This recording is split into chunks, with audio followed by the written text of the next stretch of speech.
بسم اللہ الرحمن الرحیم۔ اللہ کے نام سے جو بڑا مہربان نہایت رحم والا ہے۔ اللہ کے ہر فیصلے میں خوش رہنا، چاہے خوشی ملے یا غم، بندہ یہ کہے کہ میرا رب جس حال میں رکھے میں اسی میں خوش ہوں۔ جب انسان اپنی مرضی کو اللہ کی مرضی میں ملا دیتا ہے تو اسے وہ سکون ملتا ہے جسے دنیا کی کوئی طاقت نہیں چھین سکتی۔ کبھی کبھی اللہ ہمیں انتظار کرواتا ہے۔ یہ انتظار سزا نہیں بلکہ روح کی تربیت ہوتی ہے۔ صبر کے ساتھ دعا کا انتظار کرنا بھی ایک بہت بڑی عبادت ہے۔ یہ سکھاتا ہے کہ اللہ کا وقت ہمارے وقت سے بہتر ہے۔ کبھی کبھی ہم ایسے مشکل حالات میں ہوتے ہیں جہاں سے نکلنے کا کوئی راستہ نہیں دکھتا، لیکن اچانک کہیں سے کوئی راستہ نکل آتا ہے یا کوئی مدد مل جاتی ہے۔ یہ اللہ کی غیبی مدد ہوتی ہے۔ جب انسان کے سارے سہارے ختم ہو جاتے ہیں تب اللہ کا سہارا شروع ہوتا ہے۔ یہ دنیا ایک سفر کی طرح ہے اور ہم یہاں مسافر ہیں۔ جب ہم یہ سمجھ لیتے ہیں کہ یہاں سب کچھ استھائی ہے تو ہم چیزوں کے کھونے پر دکھی نہیں ہوتے۔ ہمارا اصلی گھر اور اصلی سکون اللہ کے پاس ہے۔ یہ سوچ انسان کو لالچ اور جلن سے دور رکھتی ہے۔ بنا کسی بڑی وجہ کے بس یوں ہی دل سے کہنا، اے اللہ تیرا شکر ہے۔ ان نعمتوں کے لیے شکر ادا کرنا جنہیں ہم روزانہ نظر انداز کر دیتے ہیں، جیسے کہ سانس لینا، آنکھوں کی روشنی یا چین کی نیند۔ شکر کرنے سے روح میں ایک عجیب سی مٹھاس گھل جاتی ہے۔ اللہ کا ڈر کسی ظالم کا ڈر نہیں ہے، بلکہ یہ اس بات کا ڈر ہے کہ کہیں میرا پیارا رب مجھ سے ناراض نہ ہو جائے۔ جیسے ایک بچہ اپنی ماں کو ناراض کرنے سے ڈرتا ہے کیونکہ وہ اس سے محبت کرتا ہے۔ یہ ڈر انسان کو گناہوں سے بچاتا ہے اور صحیح راستے پر رکھتا ہے۔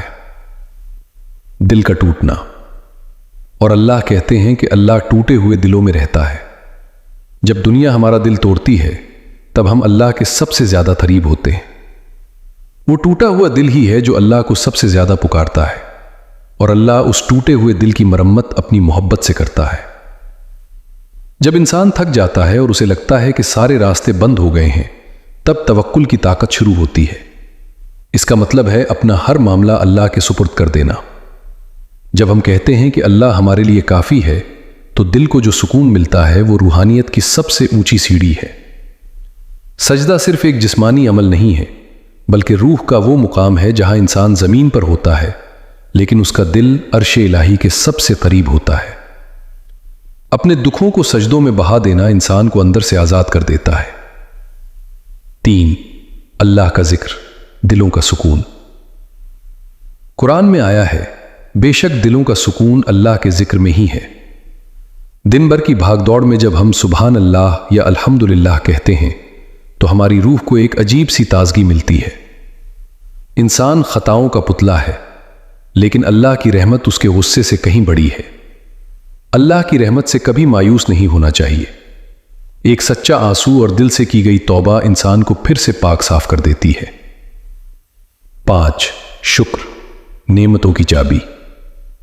شکر کا مطلب صرف تب خوش ہونا نہیں جب سب اچھا ہو، بلکہ مشکل وقت میں بھی اللہ کی دی ہوئی چھوٹی چھوٹی نعمتوں کو پہچاننا ہے۔ جو بندہ شکر کرتا ہے اللہ اس کے پاس برکت بڑھا دیتا ہے۔ انسان کے ساتھ ویسا ہی ہوتا ہے جیسا وہ اللہ کے بارے میں گمان رکھتا ہے۔ اگر ہم یقین رکھیں کہ اللہ ہمارے لیے جو بھی کرے گا بہتر کرے گا تو زندگی کی آدھی پریشانیاں خود بخود ختم ہو جاتی ہیں۔ مشکل وقت میں بھی یہ سوچنا کہ اس میں بھی کوئی بہتری ہوگی روحانیت کی ایک اونچی منزل ہے۔ دکھاوے سے دور ہو کر ہر کام، چاہے وہ عبادت ہو یا کسی کی مدد، صرف اللہ کی رضا کے لیے کرنا۔